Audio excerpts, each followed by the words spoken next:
Hi കൂട്ടുകാരെ, എന്തൊക്കെയുണ്ട് വിശേഷങ്ങൾ? നിങ്ങളെല്ലാവരും സുഖമായിരിക്കുന്നുവല്ലോ അല്ലേ? നാം എല്ലാവരും ഇന്നൊരു പ്രത്യേക സാഹചര്യത്തിലാണ് ജീവിക്കുന്നത്. സ്വാതന്ത്ര്യത്തോടുകൂടി കൂട്ടുകൂടി കളിക്കുവാനോ സ്കൂളിൽ പോകുവാനോ ഒന്നിനും സാധിക്കുന്നില്ല അല്ലേ? അതിനു പകരം നിങ്ങളെല്ലാവരും ഓൺലൈൻ ക്ലാസ്സുകളൊക്കെ കാണുന്നില്ലേ? ഉണ്ടല്ലേ? പ്രവർത്തനങ്ങളൊക്കെ ചെയ്യാറുണ്ടോ? ഉണ്ടല്ലേ? എല്ലാവരും മിടുക്കരാണല്ലോ. ഇതുവരെ പഠിച്ചതിൽ നിന്നും വ്യത്യസ്തമായ ഒരു പഠന പ്രവർത്തനത്തിലേക്ക് നമുക്ക് പോകാം. 6ാം ക്ലാസ്സിൻ്റെ പ്രവൃത്തി പഠനത്തിലെ ആഹാരവും കൃഷിയും എന്ന യൂണിറ്റിനെ കുറിച്ചാണ്. കൂട്ടുകാരെ, നമുക്ക് നമ്മുടെ ചുറ്റുപാടുകളിലേക്കൊന്ന് പോയാലോ?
അവിടെ എന്തെല്ലാമാണ് കാണുന്നത്? ചെടികൾ, പച്ചക്കറികൾ, ഔഷധസസ്യങ്ങൾ തുടങ്ങിയവയൊക്കെ അല്ലേ? മിക്ക കൂട്ടുകാരുടെയും വീടുകളിൽ ഇതൊക്കെ ഇല്ലേ? നിങ്ങളുടെ വീടുകളിൽ എവിടെ നിന്നാണ് പച്ചക്കറികൾ ലഭ്യമാകുന്നത്? കടയിൽ നിന്ന് വാങ്ങുകയാണോ? അതോ വീടുകളിൽ തന്നെ കൃഷി ചെയ്യുകയാണോ? കടയിൽ നിന്നും വാങ്ങുന്ന പച്ചക്കറികളിൽ ധാരാളം കീടനാശിനികൾ തളിക്കുന്നതിനാൽ അത് പെട്ടെന്ന് കേടാകുന്നില്ല. എന്നാൽ അത് ഉപയോഗിക്കുമ്പോൾ നാം പലവിധത്തിലുള്ള മാരക രോഗങ്ങൾക്കും അടിമകളാകുന്നു. അതുകൊണ്ട് നമ്മൾ ഓരോരുത്തരും അവരവർക്കാവശ്യമായ പച്ചക്കറികൾ കൃഷി ചെയ്ത് ഉപയോഗിക്കണം. ഇങ്ങനെ ചെയ്യുന്നത് കൊണ്ട് എന്തെല്ലാം ഗുണങ്ങളാണ് ലഭിക്കുന്നത് എന്ന് നിങ്ങൾക്കറിയാമോ? നമ്മുടെ മനസ്സിന് സന്തോഷം ലഭിക്കുന്നു, നമ്മുടെ ആരോഗ്യം വർദ്ധിപ്പിക്കുന്നു, അതുപോലെ തന്നെ കൃഷിയോടുള്ള താല്പര്യം വർദ്ധിപ്പിക്കുവാനും ഇത് സഹായിക്കുന്നു. അതുപോലെ തന്നെ പ്രാധാന്യമുള്ള മറ്റൊരു വിഭാഗമാണ് ഔഷധസസ്യങ്ങൾ. പലതരത്തിലുള്ള ഔഷധസസ്യങ്ങൾ നമ്മുടെ ചുറ്റുപാടുമുണ്ട്. ഇതിൽ പ്രധാനപ്പെട്ട മറ്റൊരു ഘടകമാണ് ഇലവർഗ്ഗങ്ങൾ.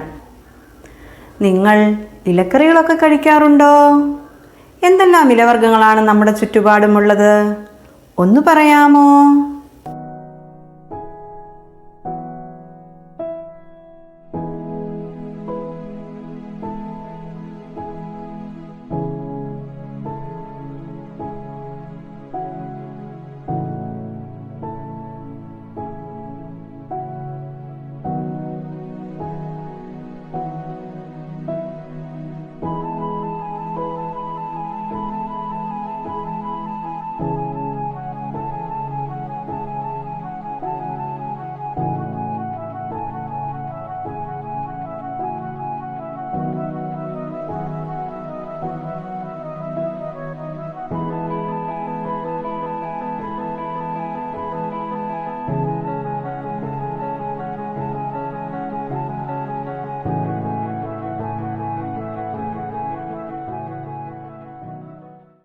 ആ, ചീര, മുരിങ്ങയില, തകരയില, മത്തയില, പിന്നെയോ ചേമ്പല, അങ്ങനെ വിവിധ തരത്തിലുള്ള ഇലവർഗ്ഗങ്ങളുണ്ട് അല്ലേ? ഇലവർഗ്ഗങ്ങൾ കഴിച്ചാലുള്ള ഗുണങ്ങൾ എന്തെല്ലാമാണെന്ന് നിങ്ങൾക്കറിയാമോ കൂട്ടുകാരെ? ഇലവർഗ്ഗങ്ങളിൽ ധാരാളം ധാതുക്കൾ, ഇരുമ്പ്, വിറ്റാമിനുകൾ എന്നിവയൊക്കെ അടങ്ങിയിരിക്കുന്നു. ഇതുകൂടാതെ തന്നെ ഇവയിൽ ധാരാളം നാരുകളും അടങ്ങിയിട്ടുണ്ട്. അതുകൊണ്ട് ഇത് നമ്മുടെ ശരീരത്തിൻ്റെ പ്രതിരോധശേഷിയെ വർദ്ധിപ്പിക്കുവാൻ സഹായിക്കുന്നു. അതുകൊണ്ട് നമ്മുടെ ആഹാരത്തിൽ നിത്യേന ഇലക്കറികൾ ഉപയോഗിക്കുന്നത് നമ്മുടെ ആരോഗ്യത്തിന് നല്ലതാണ്. ഏതെല്ലാം വിധത്തിലാണ് ഇലവർഗ്ഗങ്ങൾ നമ്മുടെ ഭക്ഷണത്തിൽ ഉൾപ്പെടുത്തുന്നതെന്ന് നിങ്ങൾക്കറിയാമോ? തോരനായും, കറിയായും, സൂപ്പായും, പിന്നെയോ കട്ട്ലേറ്റായും ചിലർ ഉപയോഗിക്കാറുണ്ട്. കൂട്ടുകാരെ, നമ്മൾ ആദ്യമേ നമ്മുടെ വീടിൻ്റെ പരിസരങ്ങളൊക്കെ നിരീക്ഷിച്ചല്ലോ. അവിടെ ധാരാളം ചെടികൾ കണ്ടു അല്ലേ? ചെടികൾ നിറയെ പൂക്കളും ഉണ്ടായിരുന്നു. എന്തൊരു ഭംഗിയായിരുന്നു കാണാൻ അല്ലേ?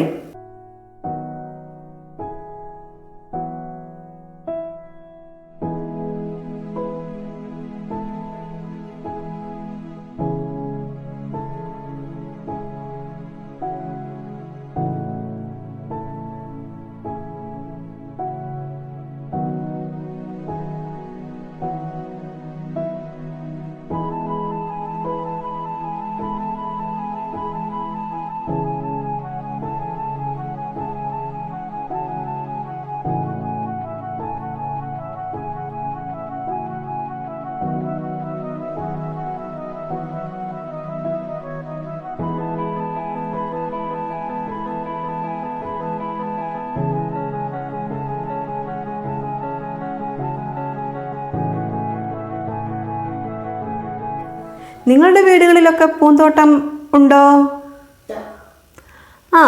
ഉണ്ടല്ലേ. നിങ്ങളുടെ പൂന്തോട്ടത്തിൽ എന്തെല്ലാം പൂക്കളാണുള്ളത്? പറയൂ. റോസാപ്പൂ, മുല്ലപ്പൂ, പിന്നെയോ മോനെന്താ പറഞ്ഞേ? ചെമ്പരത്തിപ്പൂവെന്നോ? ഏത് നിറത്തിലുള്ള ചെമ്പരത്തിപ്പൂവാണ് മോൻ്റെ വീട്ടിലുള്ളത്? റോസോ, വെള്ളയോ? അങ്ങനെ പല നിറത്തിലുള്ള ചെമ്പരത്തിപ്പൂക്കളെ നമുക്ക് പരിചയപ്പെടാം.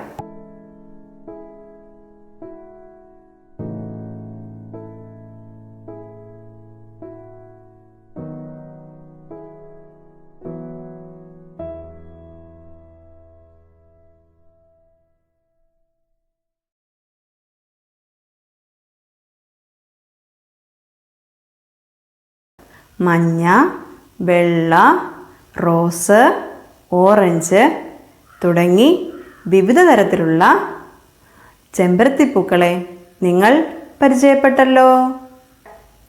പണ്ടു മുതലേ നമ്മളെല്ലാവരും കണ്ടുവരുന്ന പൂവാണ് 5 ഇതളുള്ള ചുമന്ന ചെമ്പരത്തിപ്പൂവ്. മോളുടെ വീട്ടിലതുണ്ടെന്നോ? എന്തു ഭംഗിയാണത് കാണാൻ അല്ലേ? കാണാൻ മാത്രമല്ല, ഇതിൻ്റെ ഇലയും പൂവും തണ്ടും എല്ലാം ഔഷധ ഗുണമുള്ളതാണ്.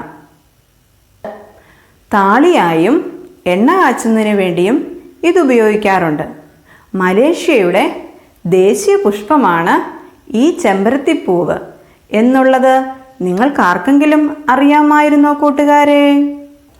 ചെമ്പരത്തിയിൽ beta carotene, phosphorus, vitamin C, calcium, thiamine എന്നിവ ധാരാളം അടങ്ങിയിരിക്കുന്നു. അതുകൊണ്ട് കൂട്ടുകാരെ, നിങ്ങളെല്ലാവരും ഈ ചെമ്പരത്തി ചെടി വീടുകളിൽ നട്ടുപിടിപ്പിക്കണം. ഈ പൂവ് നമ്മുടെ ഭക്ഷണത്തിൽ ഉൾപ്പെടുത്താറുണ്ട്. അതെങ്ങനെയാണെന്ന് നിങ്ങൾക്കറിയാമോ? ചായ ഉണ്ടാക്കി ഉപയോഗിക്കാം അല്ലേ? ഇനി മറ്റൊരു ഉപയോഗം കൂടി ടീച്ചർ പറഞ്ഞു തരട്ടെ. ശ്രദ്ധിച്ച് കേൾക്കണേ. നിങ്ങൾ സ്ക്വാഷ് കുടിച്ചിട്ടുണ്ടോ? കുടിച്ചിട്ടുണ്ടല്ലേ? എന്തെല്ലാം സ്ക്വാഷുകളാണ് നിങ്ങൾ കുടിച്ചിട്ടുള്ളത്? മാങ്ങ, ഓറഞ്ച്, പിന്നെയോ പൈനാപ്പിൾ സ്ക്വാഷ്, ഇവയൊക്കെ കുടിച്ചിട്ടുണ്ടല്ലേ? സ്ക്വാഷ് ഇഷ്ടമാണോ നിങ്ങൾക്ക്? ഇഷ്ടമാണല്ലേ?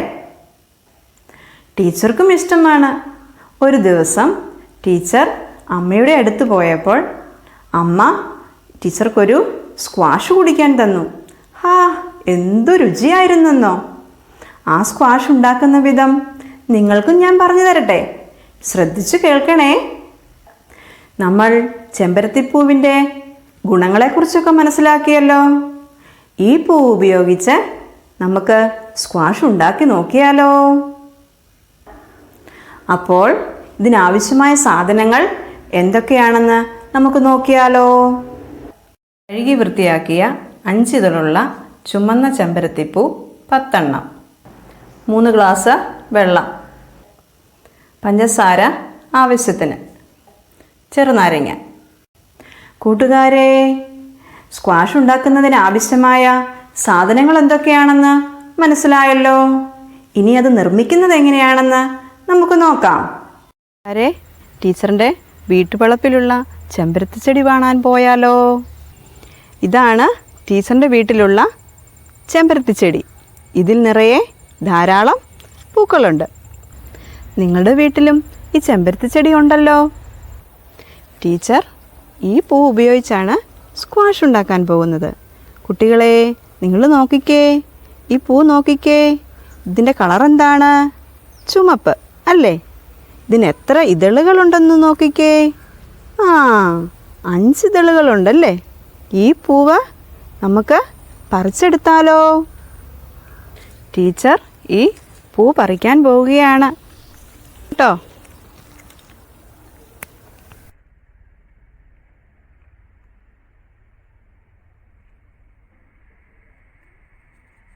കുട്ടികളെ, ടീച്ചർ പറിച്ചെടുത്ത ചെമ്പരത്തിപ്പൂക്കൾ വൃത്തിയാക്കി ഒരു ബൗളിൽ എടുത്തു വച്ചിരിക്കുന്നു.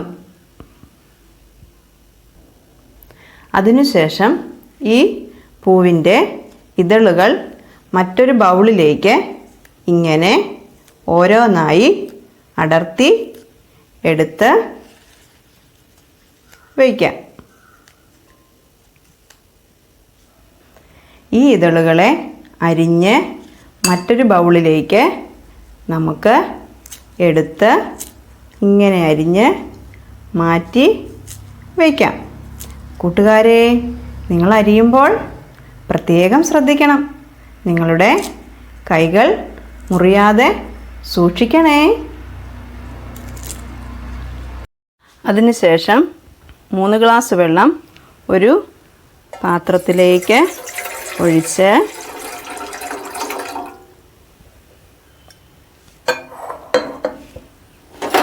സ്റ്റൗ കത്തിച്ച് അത് തിളപ്പിക്കാൻ വയ്ക്കുന്നു.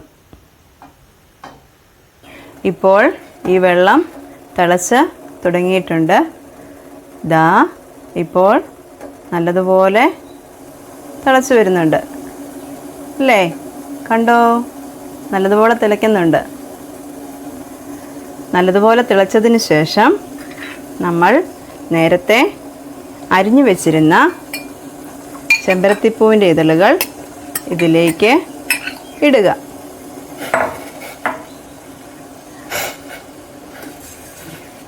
പിന്നീട് അത് ചെറുതായി ഒന്ന് ഇളക്കി സ്റ്റൗ ഓഫ് ചെയ്യുക.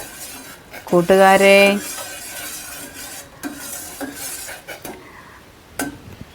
നിങ്ങൾ ഒരു കാര്യം പ്രത്യേകം ശ്രദ്ധിക്കണം. പൂവിൻ്റെ ഇതളുകൾ ഇതിലേക്ക് ഇട്ടതിന് ശേഷം ഒന്ന് ഇളക്കി പെട്ടെന്ന് തന്നെ സ്റ്റൗ ഓഫ് ചെയ്യണം. ഇനി നമുക്ക് ഇത് മറ്റൊരു പാത്രത്തിലേക്ക് അരിച്ച് ഒഴിക്കാം. അതിനുശേഷം ഇതിലേക്ക് ആവശ്യത്തിന് പഞ്ചസാര ചേർത്ത് ഇളക്കി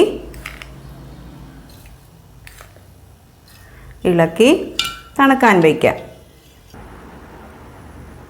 ദാ നമ്മുടെ സ്ക്വാഷ് തണുത്ത് വന്നിട്ടുണ്ട്. നിങ്ങൾക്ക് വേണമെങ്കിൽ തണുത്തതിന് ശേഷം പഞ്ചസാരയ്ക്ക് പകരം തേൻ വേണമെങ്കിലും ചേർക്കാം. തേൻ നമ്മുടെ ആരോഗ്യത്തിന് നല്ലതാണ്. കൂട്ടുകാരെ, ടീച്ചർ ഒരു മാജിക്ക് കാണിക്കട്ടെ. എല്ലാവരും ഈ സ്ക്വാഷിലേക്ക് ശ്രദ്ധിച്ചു നോക്കണേ. ഇതിലേക്ക് 1/4 സ്പൂൺ നാരങ്ങാ നീര് ചേർത്ത് കൊടുക്കാൻ പോവുകയാണ്. അപ്പോൾ എന്താണ് സംഭവിക്കുന്നതെന്ന് നോക്കിക്കേ. സ്ക്വാഷിൻ്റെ നിറത്തിൽ മാറ്റമുണ്ടായി അല്ലേ? കൂട്ടുകാരെ, നമ്മുടെ സ്ക്വാഷ് ഇവിടെ റെഡിയായിട്ടുണ്ട്. നിങ്ങളെല്ലാവരും ഇതിലേക്കൊന്ന് നോക്കിക്കേ. കാണാൻ എന്തു ഭംഗിയാണ് അല്ലേ? ചെമ്പരത്തിപ്പൂവിൻ്റെ ഗുണങ്ങളെക്കുറിച്ച് നിങ്ങൾ നേരത്തെ തന്നെ മനസ്സിലാക്കിയല്ലോ. അതുപോലെ തന്നെ ഈ സ്ക്വാഷ് കുടിക്കുന്നത് നമ്മുടെ ആരോഗ്യത്തിന് നല്ലതാണ്. നിങ്ങൾക്ക് ഈ മാജിക് ഇഷ്ടമായോ? ഇഷ്ടമായല്ലേ? എങ്ങനെയാണ് ഈ സ്ക്വാഷിന് നിറമാറ്റം വന്നത്? നാരങ്ങാനീര് ചേർത്തപ്പോഴാണല്ലേ. നാരങ്ങാനീരിൽ അടങ്ങിയിരിക്കുന്ന സിട്രിക് ആസിഡാണ് ഈ നിറം മാറ്റത്തിന് കാരണമായത്. കൂടാതെ ഇതിൻ്റെ രുചിയും വർദ്ധിപ്പിക്കുവാൻ ഇത് സഹായിക്കുന്നു.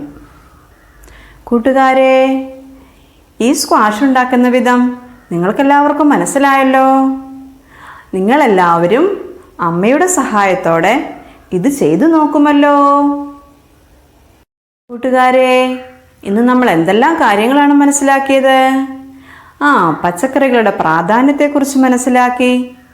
ഇലവർഗ്ഗങ്ങൾ എന്നും നമ്മുടെ ആഹാരത്തിൽ ഉൾപ്പെടുത്തണമെന്നതിനെക്കുറിച്ചും, പിന്നെയോ പലതരത്തിലുള്ള ചെമ്പരത്തിപ്പൂക്കളെക്കുറിച്ചും പരിചയപ്പെട്ടു. അതിൻ്റെ ഗുണങ്ങൾ എന്തെല്ലാമാണെന്നും നാം മനസ്സിലാക്കി അല്ലേ? ഇനി നമുക്ക് വർക്ക്ഷീറ്റ് കൂടി ചെയ്താലോ. ഒന്നാമത്തെ പ്രവർത്തനം ചെമ്പരത്തിപ്പൂവിൻ്റെ ഉപയോഗങ്ങളും അതിൻ്റെ ഗുണങ്ങളും അടിസ്ഥാനമാക്കി ഒരു കുറിപ്പ് തയ്യാറാക്കുക. രണ്ടാമത്തെ പ്രവർത്തനം നിങ്ങളുടെ ചുറ്റുപാടുമുള്ള ഭക്ഷ്യയോഗ്യമായ ഇലകൾ കണ്ടെത്തി നിങ്ങളുടെ നോട്ട്ബുക്കിൽ കുറിക്കുക. ഈ പ്രവർത്തനങ്ങളെല്ലാം ചെയ്ത് നിങ്ങളുടെ ടീച്ചർക്ക് അയച്ചു കൊടുക്കുമല്ലോ. ഇനി നമുക്ക് അടുത്ത ക്ലാസ്സിൽ കാണാം.